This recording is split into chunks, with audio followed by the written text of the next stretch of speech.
On this third day of March, this is Morning Express, and it's time for us to look at the state of the nation. This is a session within the week where we put our pulse on the nation and, well, see which way the heart is beating and whether we are getting healthier or not in several issues. I'll go straight to introducing the panel this morning, and I'll start with my extreme left, where we have the MP for Kiharu, Honorable Irungu Kangata. Thank you and for joining us, and karibu sana. Thank you. Next, we have Noah Kala, who is the Deputy Director for Campaigns ODM. Thank you for having me. Javas Bigambo, who is a governance expert. Thank you so much. And a political analyst. We had also the newspaper review, Dismas Mokua. Karibuni sana. Gentlemen, thank you for joining us this morning. Let's start off with one of the hot subjects that has hit Kenya recently, and it seems like it's from one controversy and from one scandal to another. We have the youth fund now. And let me start with Honorable Irungu Kangata, and just looking at what is happening, maybe your comments and your sentiments regarding what is coming to the surface. Let me first say that I happen to be a member of Parliamentary Investment Committee, which is probing that scandal, and say indeed some money has been lost, and I find the chairman and the former CEO culpable to the issues, because one, they made some withdrawals which were irregular. They changed the signatories to the key account, and I belong to the school of opinion that they should be prosecuted. Okay. Javas? Well, I think it's disappointing that at this point in time, revelations are emerging nearly every month about matters graft. It is clear to us, as it is to every observer, that it is evident corruption is a challenge to this administration.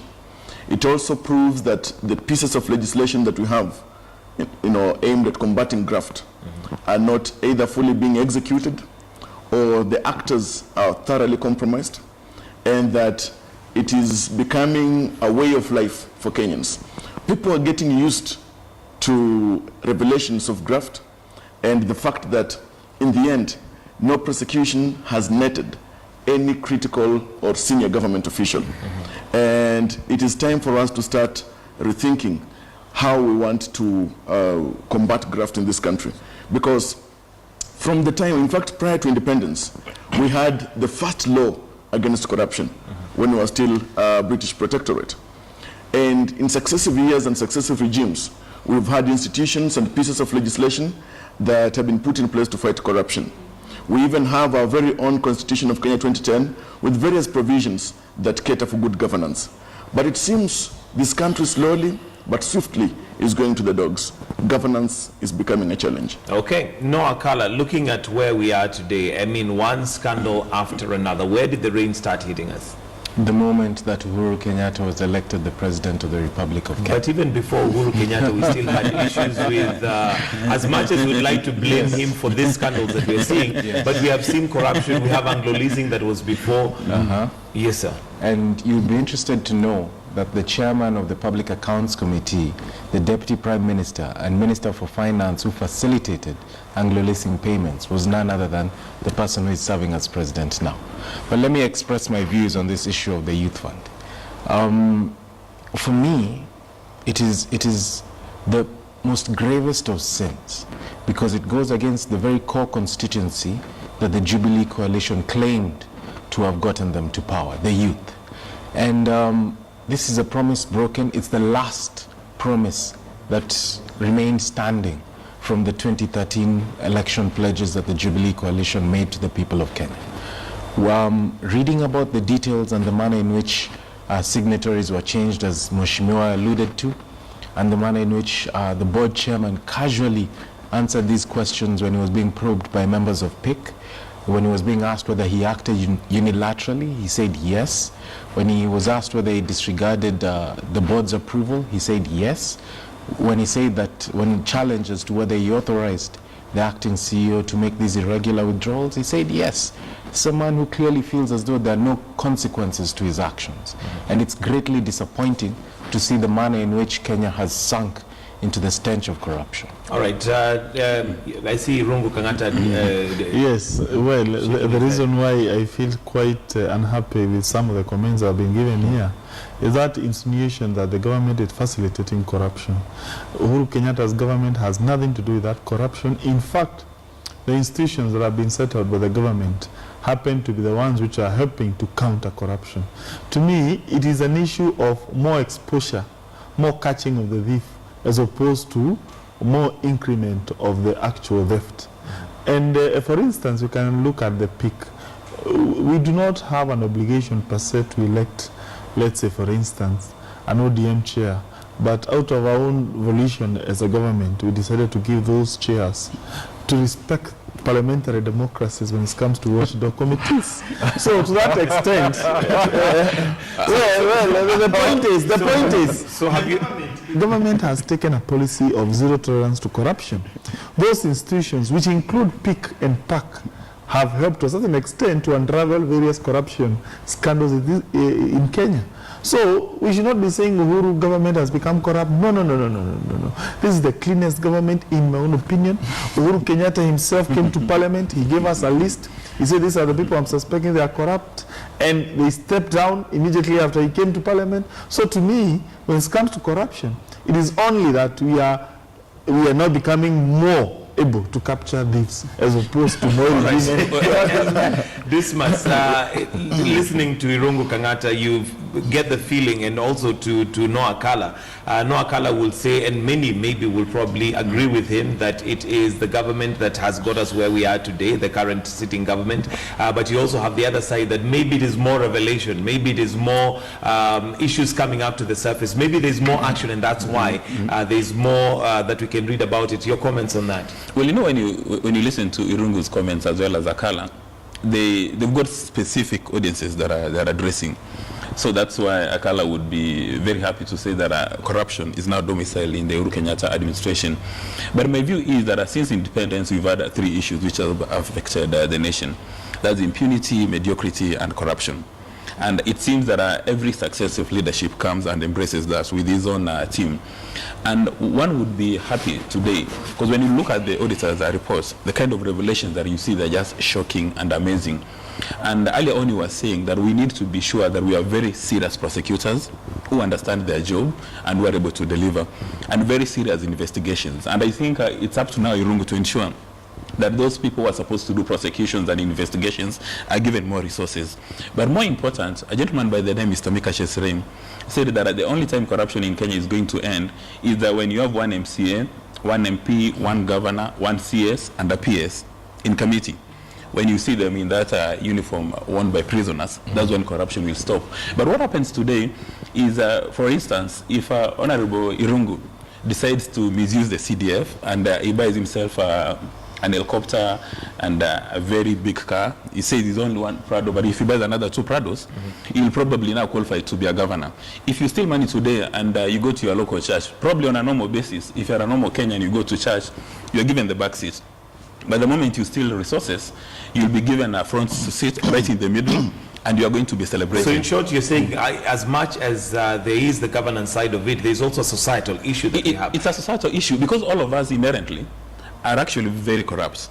Very corrupt. A number of us who claim that the government today is very corrupt, they've just missed the opportunity to be in that place to steal. Okay, Noah, let me come to you. And of course, you say that, and I'm sure you'd want to stand with the fact that you say that since Uhuru Kenyatta took over, that's when now corruption became just wanton corruption, as we would call it. Yes. But really, we cannot say that as Kenyans, we're not corrupt. It's not ingrained.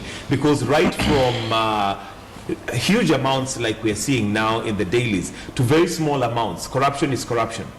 That's true. But first, let me just refute something that Mheshimiwa here put forward. He tried to allude that the establishment of the Public Investments Committee and Public Accounts Committee is by the good graces of the executive. This is not so. These two watchdog committees were established under the Constitution of Kenya 2010, the Standing Orders of Parliament. So it's not out of the good graces of an individual. No, the chairmanship. that is the established. And the chairmanship. It's good practice in Commonwealth countries that the heads of these two committees are members of the opposition. That is how you keep the executive in check. Now, moving on to the point that you said, I think to some extent there is a cultural issue. which is why a gentleman like Suleiman Shabal could stand in front of a public rally and say that come 2017 to Taiba, and people would clap. And just this past weekend, another member of parliament from the Rift Valley did the same, and people would applaud. So this, our leaders are a reflection of who we are as a people. And increasingly we're beginning to hear this rhetoric about theft being sanitized and being casually treated as though it is the right thing to do. And I do agree with Mokua here, who states that those leaders who appear to be stealing the most are put on a podium and applauded. But it also tells you how money has been tied to our body politic. And without money, it's very difficult for leaders to get into positions of leadership. So when we as a people begin to expect more from our leaders in terms of bribes and handouts, then we put them in positions where they're driven more to look for these resources using underhand means. Okay, Javas, it looks like a vicious circle when we look at our situation in Kenya, because I was speaking to one politician and he was saying we are under so much pressure from the electorate. The minute we get into office, there is bursary, there is, I need to take care of this, that, the other. So it kind of goes round. Is it our expectation as the electorate to the leaders that maybe causes them to have to want to now maybe embezzle, and also the fact that we accept them after they have done that? I think up to now, it is now an irrefutable tradition in our polemics to have all these, unsanitized kind of approaches to leadership, governance, and such praxis. And the fabric, in fact, the membrane of integrity in this country, when it comes to leadership, is increasingly becoming thinner and wearing out. And we must not blame it merely on the electorate, because it is from the electorate that leaders are chosen or leaders emerge. And leaders themselves also advance these retrogressive practices that pull back a country from progress. While I appreciate that it is the people themselves, it is the electorate who in a way fund these practices, they ask for handouts and kitu kidogo, etc. It is the leaders too who come out also to give all this. And whenever leaders who have refused to give bribes have emerged from among us, people have not considered them. But those leaders have presented themselves to the electorate. And one wonders, is it a problem of the leadership, the electorate, or maybe the mechanisms that we have in place? Everything is to blame. But while that is the true state of affairs, question is, how do we stop all this?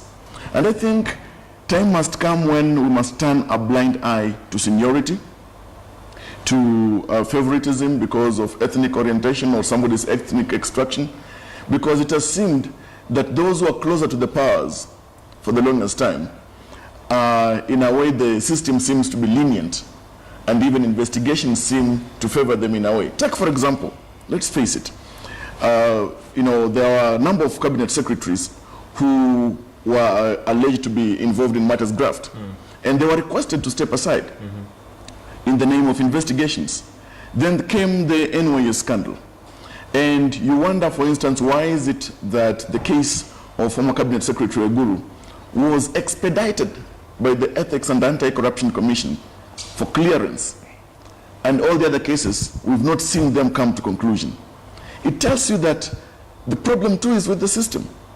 Now, we may even give the EACC teeth sufficient or even surpassing those of a crocodile. Question is there that intention to bite? Is there the goodwill? Let me come to you, Honorable Irungu Kangata. You have been chosen by the people of Kiharu to represent them in Parliament and to come up with laws that govern this country. When it comes to corruption, what is the solution? You've stood strong and said that it has nothing to do with the current government, yet at the end of the day, there have to be laws and things that ensure this corruption ends. Because if we accept that it's just a cultural thing, then we resign and say, let it be. Well, in my own opinion, the government has done its best towards curtailing corruption. The problem, in my own opinion, lies with judiciary. Why do I say so?